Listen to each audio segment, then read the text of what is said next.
Hey everyone, this is Living for the Weeknight, and in today's episode we have Jess, who lives in Berlin and she's from San Francisco.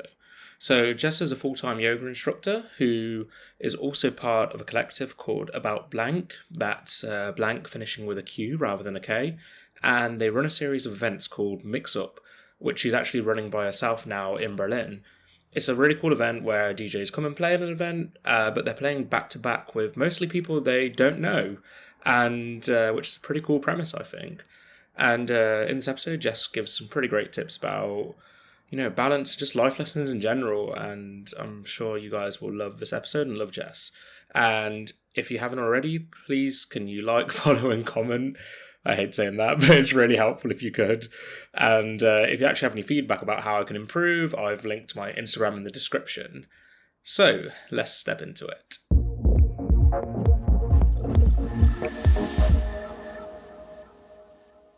So hey Jess, how's it going today? It's going. I'm doing great. Taught a little bit earlier today, and the Berlin autumn is really starting to set in with some nice 10-degree weather. So busted out my puffy coat today. 10 degrees. Is it has it been pretty hot before, or has it been cold recently? 2 days ago it was 22, so it was really odd. Damn. Yeah, we had that in England last week. It was maybe, 24 and very sunny, kind of felt like summer vibes. And then I woke up today and it was 3 degrees in the morning. I expected to get cooler as well, but not looking forward to it, especially because I know that the Berlin autumns and winters can be pretty cloudy and dark and dreary and just we'll say seasonal depression is a thing here. I've actually heard this from so many people where they say, Berlin's amazing in summer, but in winter it's got this heavy energy. Yeah. I feel so unmotivated to do anything, when it's cold, when it's dark, and there's not a whole lot of sunlight. And also when there is sunlight, it sunsets at 5 p.m. Well, welcome to Europe. I think that's a good cue to say for you to kind of introduce yourself and say where you're from and what is it you do. Yeah, I am Jessica, and I recently moved to Berlin in December of 2022. This was after I had made the decision earlier last year to move to Europe, and the choice was between Barcelona and Berlin. I hadn't spent a whole lot of time in Barcelona before, but I did like the weather there. It seemed pretty laid back, but I just wasn't super keen on learning a whole lot of Spanish, even though I grew up in Southern California. And was surrounded by that, but I had studied German in college, and having visited Berlin a few times, it seemed like a perfect intersection of music and yoga, which there's a ton of here.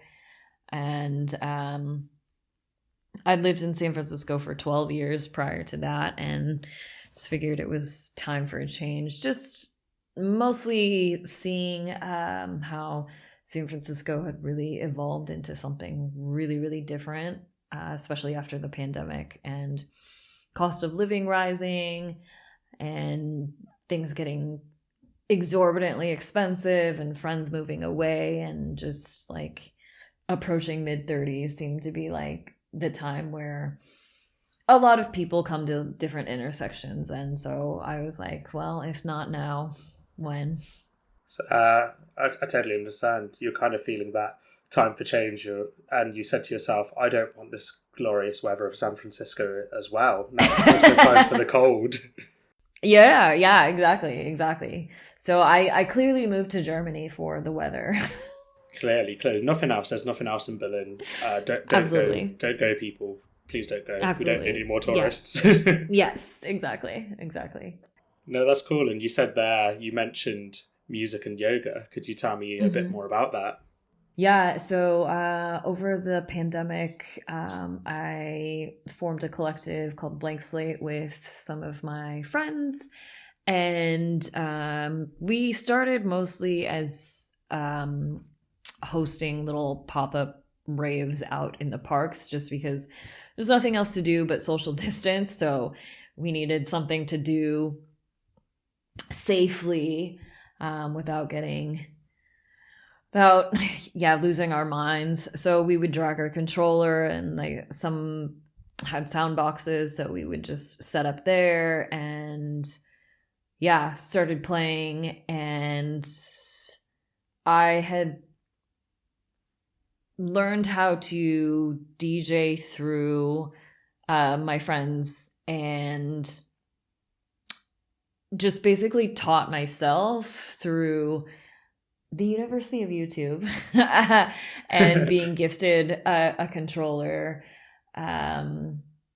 So yeah, we started getting more traction through people coming to our little park raves. And then once things started opening up indoors, we threw our own parties at the venues in San Francisco. And then from there, we got connected with the promoters and bookers of the San Francisco music scene, and then got to be support for some cool artists like Aluna and Toku Monster, Conducta, yeah, things like that, which was really cool. And then I personally have been teaching yoga for the past 6 years.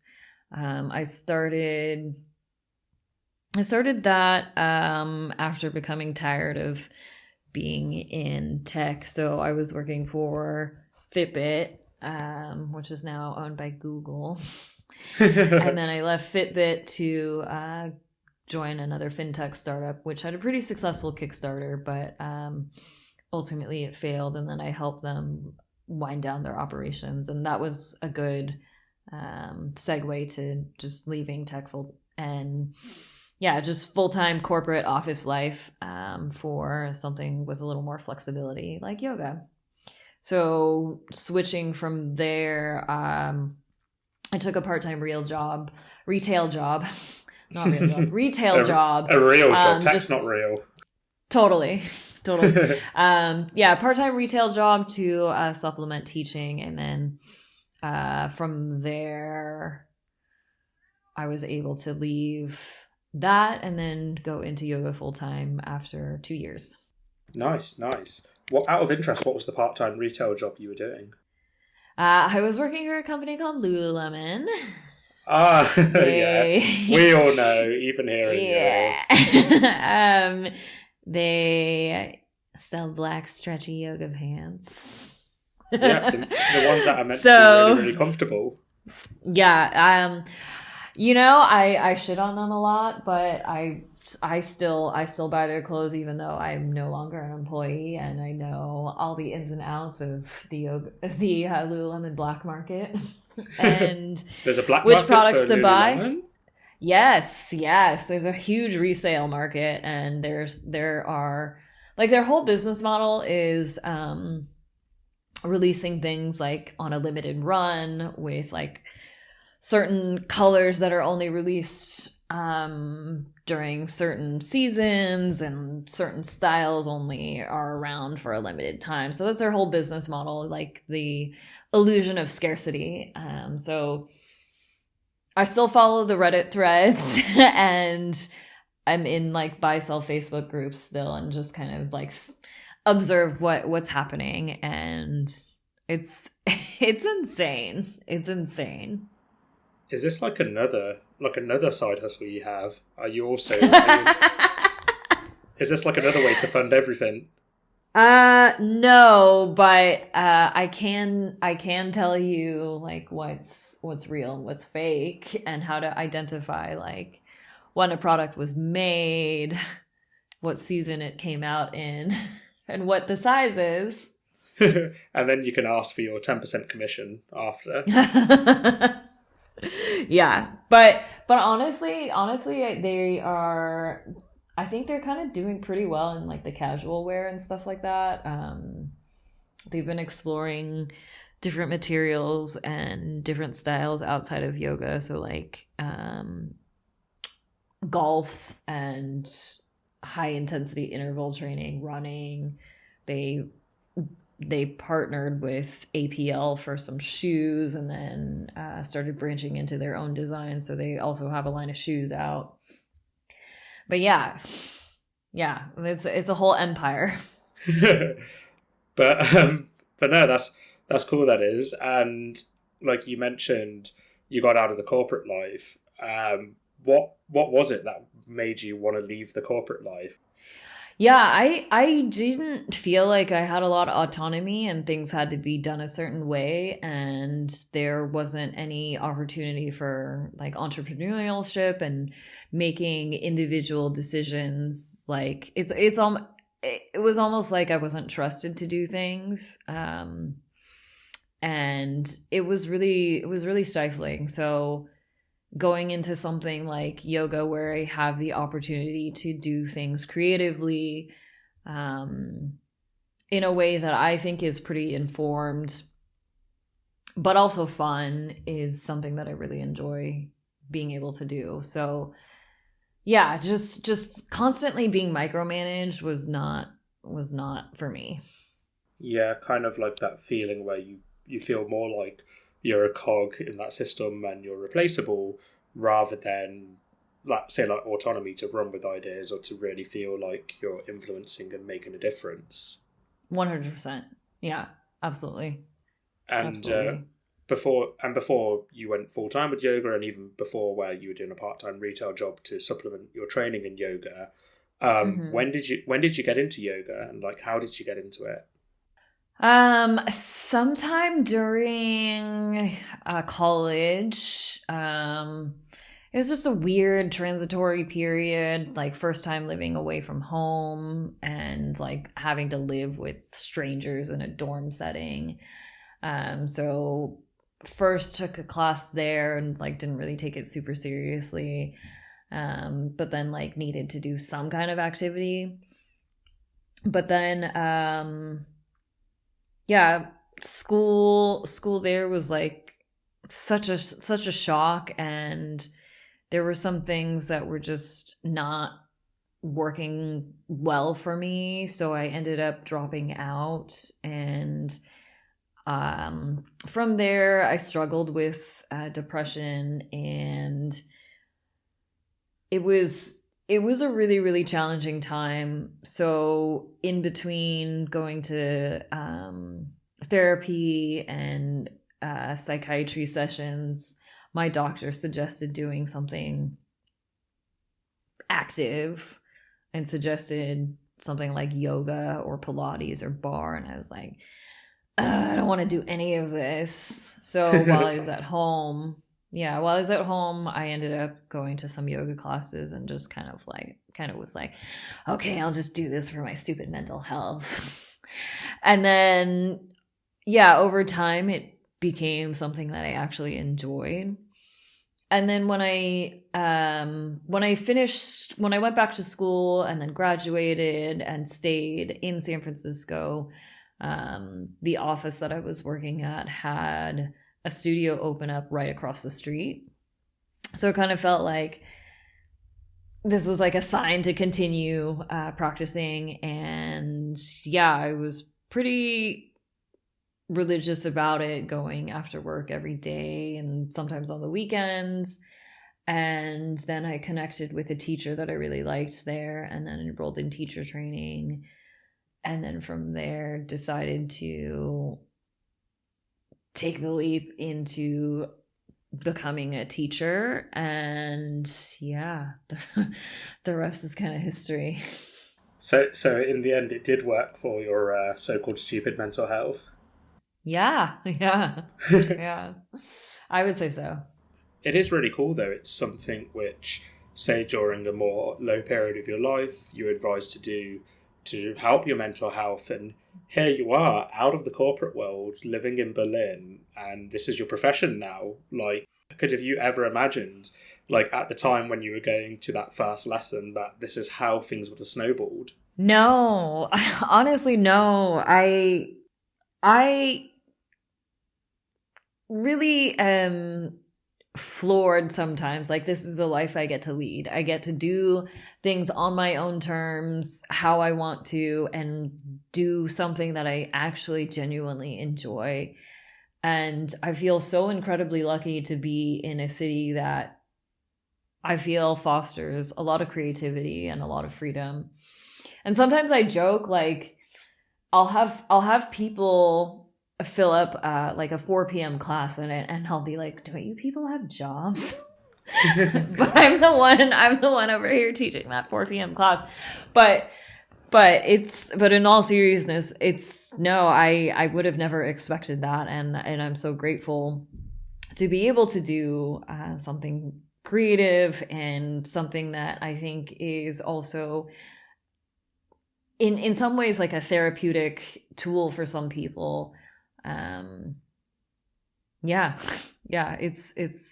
It's something that I feel really, really lucky to be doing every day. Yeah, and it's good, and it's a good attitude you have there and mindset about it. Like, gratefulness is a great thing. It's in the word, I guess, but it is. That's a bad joke. I'll cut that out. But no, yeah. But no, it's good. And I'm actually like someone I had on the podcast a few weeks ago, a girl called Alice who lives in Barcelona but always seems to be in Berlin. She actually said gratefulness is like a really good precursor to happiness. And it's good. It's great you feel grateful about this. And something I wanted to ask you was, so did you only start your training when you were working the retail job, or did you start your training while you were working the tech job as well? Both. So I did a basic training while I was working, and then I did a higher certification process while I was working my retail job. So Lululemon actually helped pay for my advanced training, which was really, really cool. That's awesome. Yeah. And when you were doing your training, how did you find kind of balancing going through that while having your other jobs? Oh my God, it was so incredibly tiring. Because I was going through that advanced training, and I was working, and I was teaching. So I was exhausted, and luckily the training modules were only 2 weeks at a time, but these modules were like 8 a.m. or 9 a.m. to 5 p.m., something like that. So it was basically like a full-time job, Monday through Friday, for 2 weeks, which kind of sucked. So I was taking like evening shifts and then also teaching, so I'd have to miss some of the module, but I had other colleagues take notes and stuff like that. So it was manageable, but I was like, all right, it's just 2 weeks out of my life. I can do this. Yeah. Sleep on the weekends, and yeah. Just like driving yourself to push forward with it. Just knowing it's like, this is my ticket out of the corporate world. Yeah. And I'm really proud of what I've done. So basically in yoga, what you have to do is get certified. So there's a basic 200 hour, and then the advanced training is a 300 hour. So in total, you have 500 hours. What I have done 200 hours, and then I've done 300 hours. Oh wow! But all from different teachers. So it's not because I think that I'm better than everybody, but I wanted to be as well-rounded and as well educated as possible. And I humbly say I think it shows, because when I take other classes, I think there's a pretty discernible difference. I think it's good though to, like, people say, like, some people are like, oh, you shouldn't take credit for too much, it's arrogant, blah blah blah, and it's not true. I think it's actually kind to yourself to acknowledge your achievements and to be happy about them. I think it's definitely a good thing that we should all do a bit more. Totally, totally. Sometimes it feels like bragging, but I mean, if you put in the time and the effort, I think it also speaks for itself too when people interact with you and are able to provide you feedback and things like that. So that's also some good validation. Definitely. And given you've put so much into it, you give out so much as well to the people you instruct. It's not like you've not put much into it and they do a class and maybe it's not the best class. You're giving them everything, and that's a good thing within itself too.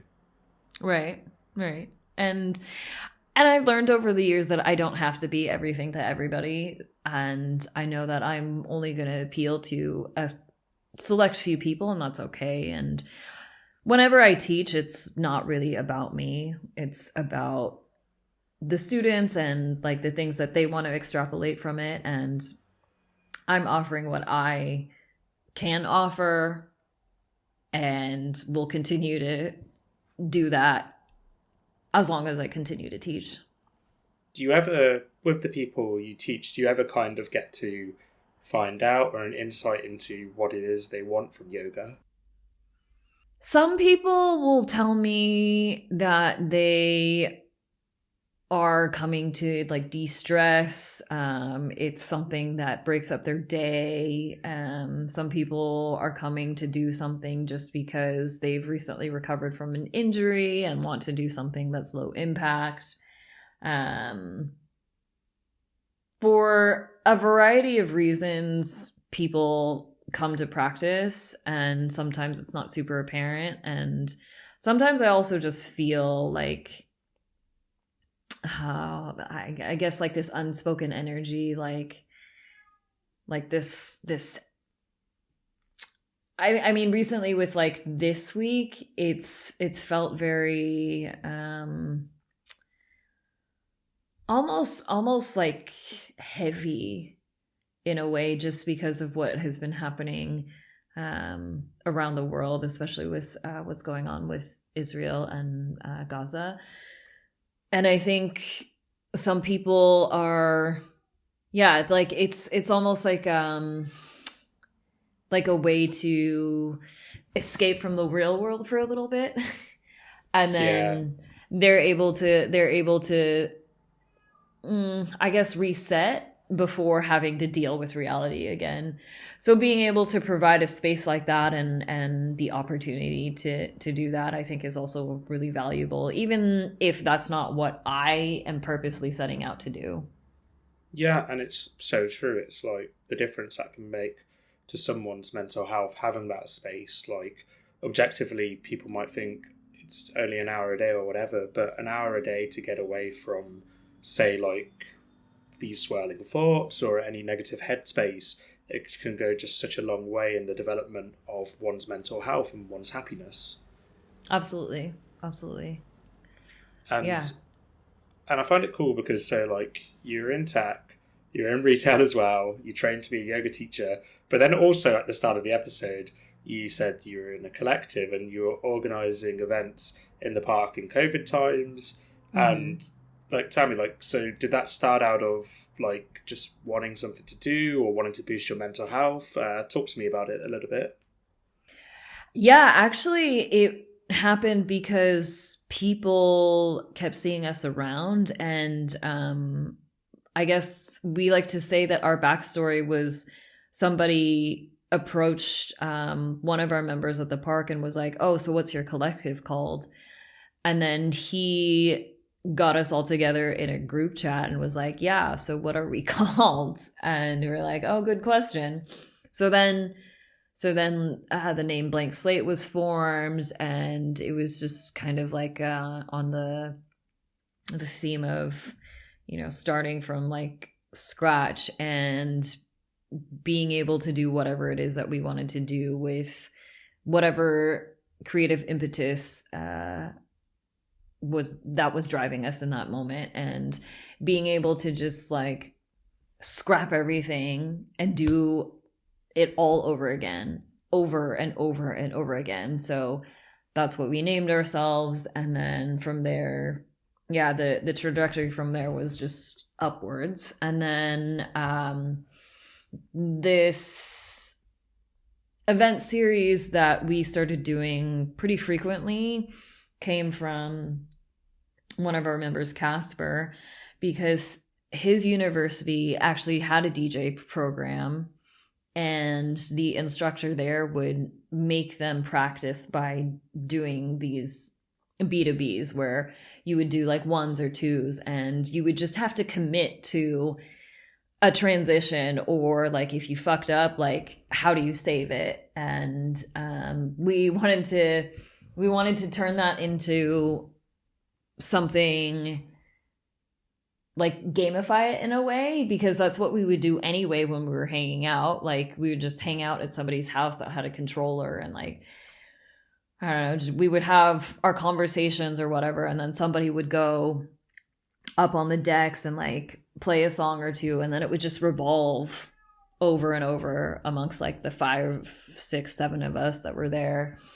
And yeah, we ended up calling that the mix up, and did that about 8 times. And then I left here for Berlin, and then pioneered that out here on my own. And I just threw the 4th one a couple weeks ago. That's awesome. And so I'm going to ask you more about that and your and the event you're throwing in Berlin in a little bit, but I wanted to ask a few questions first. Firstly, sure. I should establish, everyone's going to know this, but I don't know why I'm establishing it, but B2Bs are back-to-backs, just in case there's one listener who doesn't know. For sure. But when you said gamify it, could you kind of expand a bit about what you mean by that? Yeah, just kind of making it into something that's fun, that has the opportunity to not be something so serious. And we've played with pairing up people in 2 ways. One is self-selection, so people will sign themselves up within a slot. And then the second way is where we ask them for their genre and BPM preferences, and then we pair them up. So generally, people don't know each other. Sometimes they do, but it's not super often. But the whole premise is that people likely don't know each other. They have to go B2B, and you just see what happens from there. And it ends up being super, super fun, because DJs tend to be pretty insular, and they hang out with their own crews, and they don't really talk to other crews or like cross-pollinate unless somebody reaches out. I mean, you know how it is with friends. It's the same thing. Like, people don't really hang out with other people outside of their own friend groups. So it was that same concept of being able to allow people to network with each other and like get inspired by different genres and different musics and different music genres, and get introduced to artists and tracks and producers that they might not be familiar with. And yeah, we thought that was a great way to introduce that kind of randomness into it, to have that gamified angle. No, that's cool, that is. And like, I imagine then, because of the way it's set out, you get, I imagine, quite a lot of beginner DJs or people who are up and coming. Absolutely. People who've never played on club equipment or in front of people in a club setting. This is the perfect opportunity to be able to do that. And you also just don't get taught I'll call it like the soft skills of DJing. Because when you're like bedroom DJing to yourself or like to a live stream, you don't have to interact with other people, and nobody really teaches you how to hand off the decks to somebody else. Like when is it appropriate to come up to the decks if you're going to take them over? Like just little things like that. You kind of have to learn on the fly, unless you happen to DJ pretty often. Yeah, I can imagine. Like, there's so much to it. If you haven't played somewhere, you're not going to know. Like, I remember seeing today, or like yesterday, so for context, Jess and I know each other. Well, we know each other because I don't want to say it. It always sounds so weird, but I've already said it on the podcast before. We met each other because we met at Berkheim. Yes, I've said it. I know.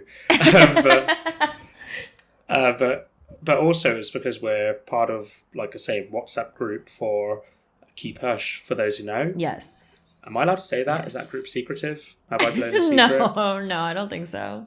I don't know. But yeah, and for those who don't know who Keep Hush are, I guess, like represented the underground music scene and kind of bringing events, kind of where they have like, I don't know, a like kind of that togetherness and like nice atmosphere like within music, like a good space to be. And they're not really just showcasing one type of music, it's like many different types, and also like events where you can hear different genres. Like I heard about them for the first time, I think like 2017 or 2018, because I saw a mix online of Alex Perez at one of their events, and I think he actually went on to play like 3 events for them. Amazing. which I thought was really cool, and he's killing it at the moment, like really, really killing it. Absolutely. How did you find out about Keep Push actually? Good question. I think a couple years ago, just because they were like Boiler Room adjacent, but not Boiler Room. Yes. And a little more involved in like the UK underground scene. Yeah, definitely. Like the amount of DJs I've heard through them who I never knew before, because they're really good at showcasing like talent, and it doesn't have to be someone who's big in a small circle or big. It can be like a DJ who has, I don't know, less than 1,000 followers on Instagram. But if the thing I like with the events and the DJs and producers they showcase is it always feels like Keep Hush are looking for quality. They don't really care about following so much. It's all about keeping that quality there, and keeping like the people in the spaces who go to the events, like people who really want to be there for the music. Oh yeah, definitely. Yeah, I would say so. I guess I gave Keep Hush a free plug there. I'm not paid by them, I promise you, but like, to the audience, like if you have the chance, check out their events, check out like the mixes they have online. They're super cool. They are, and they have a lot of good. There's a lot of good like DJ sets out. Out on YouTube and SoundCloud. So I asked you that question because I was going to ask you something else, but I can't. My mind's gone blank, so I don't remember what that was going to lead into. But no worries. But with the back-to-back events, you must have like some pretty good stories of, I don't know, interesting things you've seen at these events, because I couldn't imagine going to play back-to-back with someone I don't know. Have you got any like good stories from events you've hosted? Most recently, we were in a different venue, and it was the first time playing on an Allen Heath mixer for a lot of people. So there are a lot of like little technical flubs and people pulling out the wrong USB.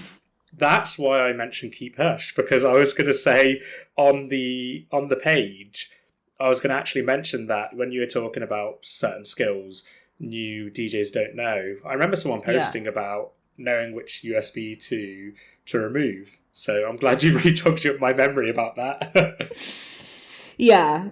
I mean, it was, to be fair, it was like some cognitive dissonance because there would be so there's that link feature between the CDJs. Like one USB would be on the opposite CDJ that was playing the track. So yeah, there were a few times the wrong USB was ejected, but now people know.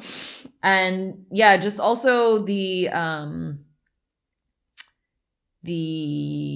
mixer wasn't super familiar with a lot of people, myself included, because I'm very, very used to Pioneer gear, because Allen Heath doesn't exist in the US, but it's really, really popular over here in Europe, especially because it's both an analog and digital mixer. Yeah. And like with the events you're running now in Berlin, is there anyone else from the collective who's running it with you, or are you putting it on yourself right now? It is by myself. I do get help from my friend Gerald, who was also one of the collective co-founders, and he helps with like bouncing some ideas and also the artwork. Nice, nice. What's the name? Is it going by the same name in Berlin or a different Yep. name?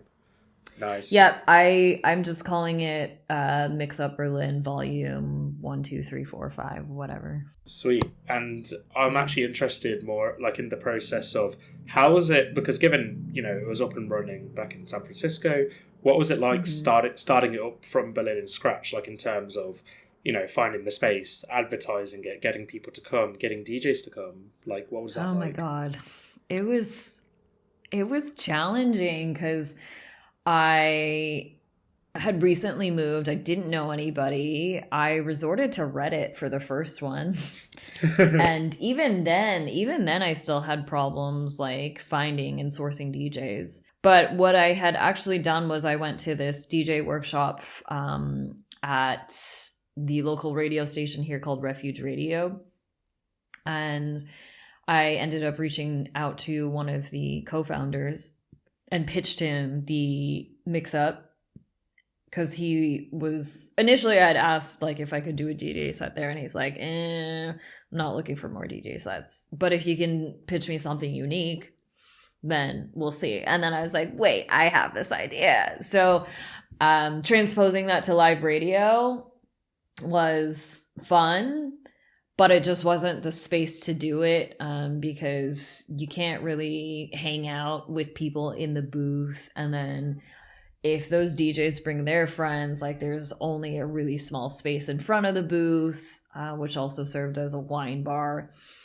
But it was great experience for a lot of people who'd never played on like proper studio or club gear. And then also the added bonus of being on live radio was also appealing. But the lineup was mostly men, which wasn't super great. And just the space that Refuge had wasn't super conducive to networking and like hanging out, which is another added benefit of having the mix-up event in general. So yeah, I learned a lot from that first iteration. And then for the second one, I ended up moving it to another private space, but it didn't have any gear, so I had to borrow a controller from a friend. And then Refuge asked us back, so I was like, you know what, it's fine, like I'll just do this another time there, and had fun with that. And yeah, and then going to another workshop at Refuge was how I got connected with the booker at this club here called Klappe, and it's over in Kreuzberg on Mehring, Yorkstrasse, Mehringdamm, that area. And it's literally underground, and it was a former bathroom. And the space is super cute. It's really nice, and it's like got space for hanging out and also DJing. And yeah, the first time there was really fun. So the next one will be November 2nd, which I'm really looking forward to. And I think I'm gonna switch it up. Yeah, I was just gonna say, sorry, a former bathroom. That just reminds me of whore. Is that how you pronounce it? Oh yeah, huh. Huh. Yeah, huh. Yeah. Yeah. It's yeah, that sound it just reminded me of her, if that's how it Yeah. sounded. Yeah. Uh, Yeah. but no, but no, sorry, continue. I interrupted you. You were talking about the next event. Yeah, the next event I think I'm gonna do like a Halloween angle, like trick or treating style, where it's completely randomized, where I'll take people who want to play and just run their names through a random selector and then pair people up that way. But before I was having people sign up through a form and inputting their BPM genre style preferences and pairing them up that way as best as I could. And yeah, it happened to work out pretty well. So this time I'm just gonna throw it out the door and hope for the best. And yeah, take this Halloween angle. So we'll see. It's part of the learning experience. So like you never know unless you try, and it's always worth trying. It's always worth doing different things. Like what you do, I've never heard of anyone else doing before, and I can imagine there can be two DJs whose styles they wouldn't expect to go well together, but it does, and it's something Yeah, different, and those two DJs have a great time together as well, and maybe for even they sure. build links and build collaborations. Especially if you're an up and Mm-hmm. coming DJ or producer, it's probably very beneficial for them not only to be learning and practicing and getting on stage, but also making their own links within the community. Absolutely. Yeah, I would agree. And I guess given if like the events are going well now, I guess it meant like from going on the radio station, probably got some pretty good reach. You met the promoter as well, which always helps. And so like right now, like what's the capacity of the venue you're playing? Oh, good question. I think the last event we had like 150 people through the course of the night, and I think easily Damn. it could fit somewhere around like 200-ish, but probably no more than that. Nice, nice. And like right now, are you just like promoting through social media? Social media, resident advisor, word of mouth. There's a WhatsApp community that I've created, and there have been some people that have gone through all four, and they're always super stoked about it. And I try to include at least one or two of them in each one because they're like the spokespeople for this event, and I really appreciate their enthusiasm for it. Nice. It kind And yeah, yeah. It sounds like you're just also like building a community as well. Then, that's the goal. like the yeah, awesome. Did you take like any inspiration from Keep Hush? Yeah, actually, like I learned over in Europe, WhatsApp is way more useful than something like Facebook or Instagram, like to have a Yeah, group chat or like community with. Also Telegram too, but ultimately I decided on WhatsApp just because you can create like different subgroups from that. Um, yeah, like but the yeah, functionality with it. yeah, the Yeah, Keep Hush it's chat, the Keep Hush chat has like the tickets group and then the self promo group. So I'm not sure if I've seen you self promo. yeah, there is a self promo group Oh no, like I've where seen you the can. group. Yeah, I put my podcast on Yeah, it. yeah, yeah. I haven't put anything there yet, just because it seems like the Keep Hush community is mostly centralized in London, UK, that Yeah, area. But we do have a little cohort over here in Berlin, so there are four of us.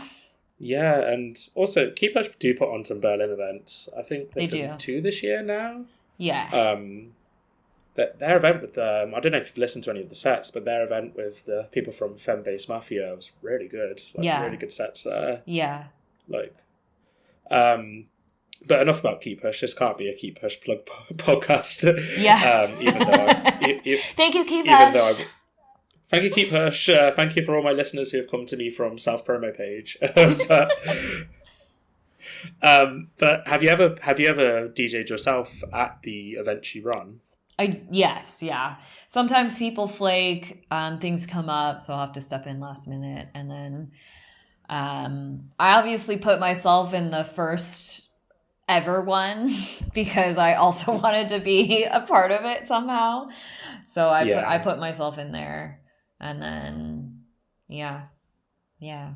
Do you ever get Do you ever get recognised on the street now as being the the head honcho and organizer of this? No. But that's not the goal. Speaking of goals, then, where do you want to go with this, and also maybe like more broadly within music in general?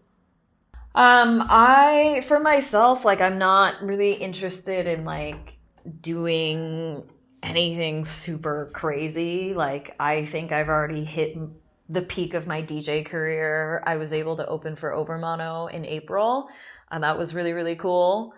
So I'm good on that. If I get the opportunity to play here, that's fabulous, but I'm not necessarily seeking it out.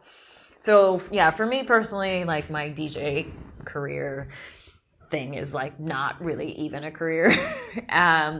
With respect to the mix-up events, I want to keep doing them. I think it might come to a point where I'm going to need some help in doing this maybe more frequently. So right now I have a monthly cadence, so maybe twice a month if necessary, especially if I want to have like a more beginner leaning mix up and then like a more intermediate leaning mix up. And down the line, I definitely want to run some workshops too. So stuff for like how to throw your own parties and like how to get booked for gigs and like intermediate DJ techniques and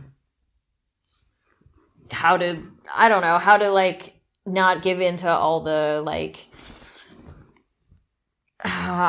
music industry bullshit as a female, because there's a lot of it. So stuff like that.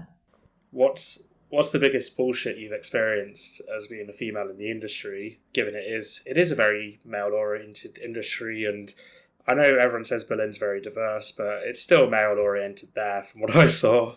Yeah, I mean, I think a lot of, at least from what I've experienced, not necessarily here, just because I haven't really, I haven't played at clubs here, but just people not taking you seriously and not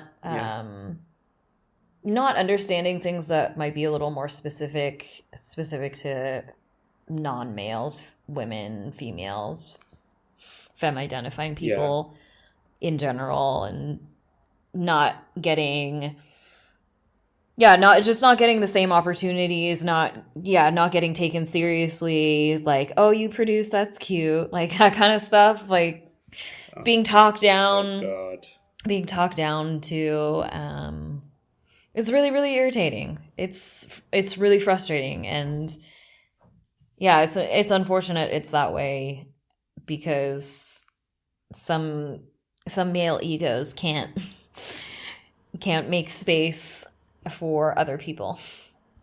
Yeah, when people blame their own shortcomings on, oh, it's not my fault, it's the industry is catering to more women now. I've heard that so much, and it's just like, nah, you just really? get good. Like, yeah, that's some bullshit. When people play the card of, oh, they're just trying to be more inclusive of non-white males, and I'm like, just get better. Like, yeah, just master your craft. Do like have fun with it. Be happy. Yeah, be happy with what you're doing. Don't just go and blame it on other people. Like, absolutely. But no, that's cool. And I also wanted to like ask, what's the impact then since moving to Berlin, being a full-time yoga instructor and running these events? What's it been on your mental health and happiness? I'm not gonna lie, it's been kind of tough. Like, not knowing a lot of people, and basically just pressing a reset button. I was definitely stressed and super anxious the first couple of months that I was here. And I still feel that way from time to time. Like, I think I'm probably gonna lose like a higher paying client come next year. And one of my private clients is gone for the winter, so I mean there's less income that way, and things just always fluctuate and it's really hard to predict, so that's kind of always a background stressor. But I think I always hang back on the feeling that I know things will work out. And if there's ever something that I don't feel like I can handle in the moment, then I just leave it for later. I don't have to do everything all at once. And it's always important to rest. And I always forget to tell myself that. And I have to force myself to like take time off and say no to certain things. And as somebody who always wants to be doing something all the time, moving here has been so nice because I get that reinforcement that rest is super valuable and things can wait. I don't necessarily have to respond to that email or that text message right away. Yeah, it's a good bit of advice that is, because so many times when you feel overwhelmed and you have a million things to do, your instant thought is to try and solve them all at the same time, all at once. But you're right, things can wait. Things don't have to be done in the moment. And I imagine like change and fluctuation can be scary, but equally it's like, because I'm very similar to you, I like to do stuff all the time. Yeah. Like I can't sit still. I always like to be having plans or progressing with something. I learned it from my dad. I don't know who I learned it from. Society, someone. Yeah. But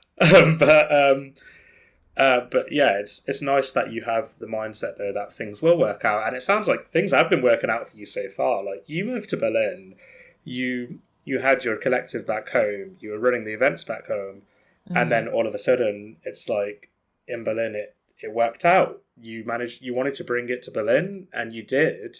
So I'm sure it's going to work out for you. Like, I have faith in you. Thanks.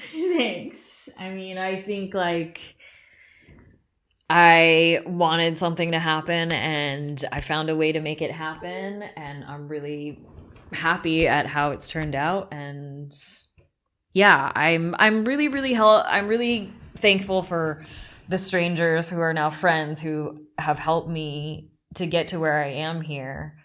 Because doing something completely from scratch in a place that is pretty new to you by yourself is fucking hard. And yeah, having the help that I've gotten so far has been immensely, I've been so immensely grateful. That's awesome. And you're so right with that, given like you moved to a new country. And I know everyone in Germany speaks English, but whatever. You move to a new country where, like, English isn't the first language. There's a culture difference. It's hard. It's, like, it's not easy. And so, like, given you've went through it in the most extreme way of doing everything like that, which is cool. I like it. Do you have, like, then, like, tips for balance to people? Like anything you've learned from the process? Asking for help. Like, asking for help I used to think was, I don't know, like a sign of weakness. But asking for help is not. It's really helpful. And most of the time, people are definitely willing to provide it. And if they can't, they'll probably direct you to somebody else who can. And yeah, it's always really nice to see how people come together to provide assistance where they can. And sometimes somebody might know somebody, and being able to form that connection with that person turns into something really cool. So I used to not want to ask for help, and I used to not like want to be a burden on other people, and that's where a lot of my anxiety came from. when I was younger, which like high periods of anxiety had nowhere to go. So then that's how I entered into periods of depression. And now I know better to recognize like, okay, I'm experiencing this high point of anxiety. What can I do to like center myself and find some evenness or find some levelness, just so I don't feel all this frenetic energy. So being able to recognize those points and like taking a step back, whether it's like saying no to something or like, hey, can we postpone this to another time? Or I don't think I can do this right now, but I can do it at a different time. Like setting those boundaries for myself so I can, one, stay sane, two, like remain accountable to what I say that I'll do. Just helps me keep everything in a much more manageable, as stress-free as possible. So I think being able to ask for help and just personally recognizing different like trigger points and like anxiety points has been really, really helpful. That's very good advice. Like, just knowing what it is that you can do is so important. And I think just even being able to recognize it is a very important first, like, good step with it. Especially when it comes to trigger points. Like, I've read a book called, I'm not sure if you've heard of it. It's called Live More, Think Less. No. It's by a Danish psychologist who specializes in metacognitive therapy, and it kind of talks about depression in a way where it's to do with like how often you're ruminating with your negative thoughts, and kind of like teaches you, look, we all have negative thoughts, and it's sometimes what can influence you is how you deal with them and how you give consciousness to them. And it was kind of like the studies showed with it, the more time you spent per day ruminating with these thoughts, the more likely it was going to lead to like sleep deprivation or being tired all the time, all things which can add to causing symptoms of depression or depression. Absolutely. And it actually really talked about identifying trigger points and recognizing when something might send you into kind of like that spiral of rumination. Super good book, really, really fast to read as well. Nice. I liked it a lot. I found it very helpful. Nice. So like one final thing I wanted to touch on as well was I actually realized you haven't mentioned it, but you also run a blog. Oh, okay. It's not really it's not really a blog. I write stuff occasionally on there, but most recently I republished something that I had written 3 years ago, just about yoga and how it's intertwined with social justice. So if you want to give that a read, it's on my Substack. But I have this whole long blog of recommendations for Berlin. So if you want to check that out, that's also on there. Damn, I'll definitely tag that all in on the Instagram and Spotify post. Get that all in, give you all your promos. One thing that I actually remembered I wanted to ask before as well was you gave me your direction of what you want the events to be and what you want it to represent. But if you ever had the opportunity to do something like introducing it to a festival or in that kind of setting, would you run with it? Oh my God. I actually did try to pitch this to Boiler Room's Broadcast Lab, which is like their indie arm of like experimental stuff. But I haven't heard from them, so we'll see. But the answer is yes. I would love to see this like in a different capacity in front of a larger audience and see what happens there, especially with people who are definitely more up and coming, who I think would benefit and also deserve the recognition of being in a place that is exposed to a wider audience. So yeah, having that like random, but probably pre-selected random B2B opportunity. I would absolutely 100% love to see that. Yeah, because it's a different challenge. Like if you're catering to a bigger audience rather than, say, your current community. I was just imagining as well, like the process of creating to like an event where you have more new people. Maybe people have gone to the event and don't know the history, or weren't in the community. It's a different challenge. It is like Yeah. I wouldn't even know where to begin, but I think eventually I'd figure it out, just like I always do. So just like you always do. Yeah. But yeah, if anybody hears this, talk to me. Come talk to me. Yeah, I think this is a good point to wrap then, and I'll let you do your plugging. But it was great to have you on. Do you have anything to plug? You can plug everything, and if you forget anything, I'll include it on my intro when I record that. Nice. Well, if anybody is interested in practicing and is visiting Berlin or is in Berlin, I teach at Yoga Futura 4 times a week, Tuesday mornings, Wednesday evenings, and Sunday afternoon and evening. I teach a vinyasa practice, a slow flow, and a restorative. So that's where you can find me for yoga. For the mix-up, doing it once a month. The next event is on the 2nd of November at Zaclapa from 7:30 p.m. to 1:30 a.m. I'm opening signups soon, and we'll be announcing the event soon, but you're hearing it here first. Nice. This is an exclusive. Yeah.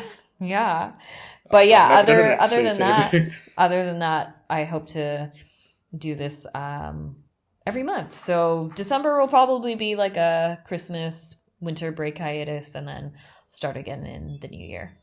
That's awesome. And all you Keep Hush people who are going to Reef, which I think is on the 3rd. The 10th. Support Jess the day before. Was it the 10th? It is the 10th of November. I'll be there. Yeah, go say hi to Jess there as well. Yes. I wish I was coming. Oh, last Reef was so good. It was so good. But no, that's cool, and I'll add all of that stuff to Instagram. Was there anything else you wanted to plug as well while we're at it? No, That's it. Thank you so much. No, it's been great to have you on. Take care.